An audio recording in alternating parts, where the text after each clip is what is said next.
2022 model machine ਇਸ ਸਾਰੀ 4000 ਘੰਟੇ ਚੱਲੀ ਹੈ, 4 ਤੋਂ ਵੀ ਘੱਟ ਚੱਲੀ, 3900 ਕੁਛ ਘੰਟੇ ਚੱਲੀ ਹੈ। ਸਾਰੀ ਰੀਜਨਲ ਮਸ਼ੀਨ ਹੈ। ਆ ਟਾਇਰ ਚੈੱਕ ਕਰੋ,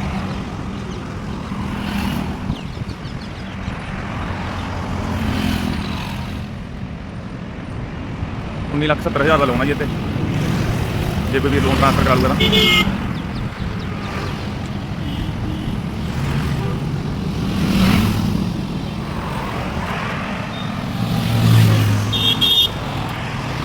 ਮੜੀ ਸਟਾਰਟ ਕਰੀ।